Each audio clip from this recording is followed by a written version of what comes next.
Hi everyone, today I'll be talking about Linguo-Cide. Are we guilty? If you talk to a man in a language he understands, that goes in his head.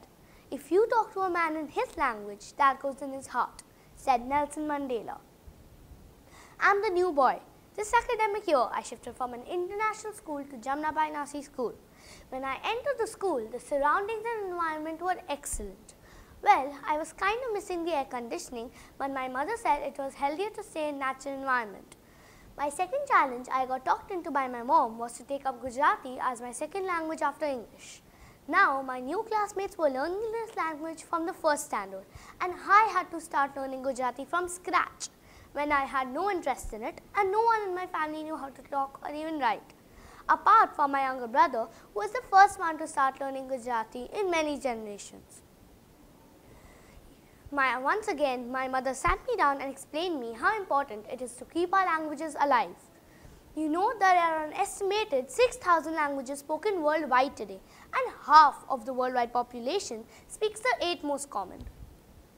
But this is also true that 417 languages are on the verge of extinction.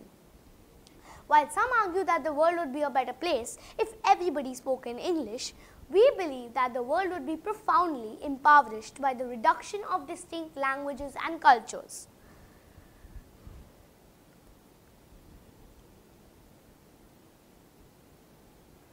People from France, German, Spain, China, etc. are very proud and fond of their languages, but we Indians are forgetting to give due importance to our languages.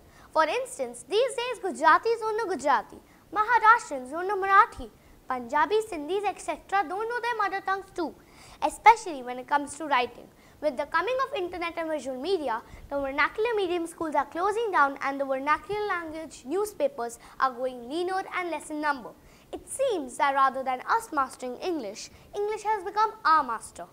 Similarly, we've even forgotten our national language Hindi.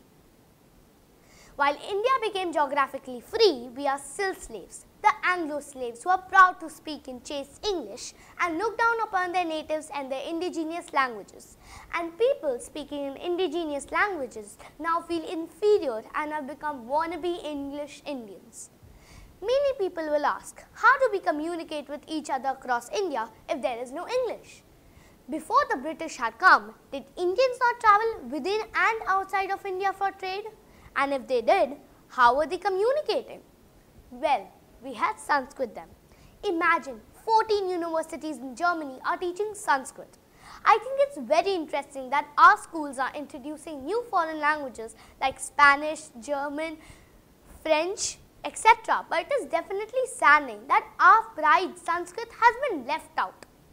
When a language dies out, the future generations lose a vital part of the culture that is necessary to completely understand it. David Crystal, the renowned British linguist, says, just like biological species, multiplicity of languages amounts to diversity, and that language is an expression of identity. There are some factors that can put a language in danger of becoming extinct. If a language is no longer being taught, spoken and written to the children of the community, the language dies out with the older members of the community. If the children who do speak the language are relocated to another area where it is not spoken, it becomes endangered. Political and military turmoil can also endanger a language. When people are forced from their homes into new lands, they may have to learn the new language of the new area to adapt and end up losing their language. Likewise, when a country or territory is successfully invaded, the population may be forced to learn the invader's language. Let us take a few day-to-day examples. In the most spoken top 50 languages in the world, 10 are Indian as of now. Yet, how many window versions we have found in Indian languages? But you would find them on the very day of launching in Japanese, Chinese, Arabic, etc. How many mobile companies sell mobiles with Indian language versions on them? But you would find them on the very day of launching in language options like Dutch, Italian, Latvian, etc. And most of these countries have populations smaller than some of the Indian states or cities. No country speaks to India or Indians in Indian languages, but mostly communicate with us in English. These are some of the critically endangered languages. No world respects our languages because we don't demand it. To the long list of to save things like tiger, birds, environment, let's also add our languages. Thank you.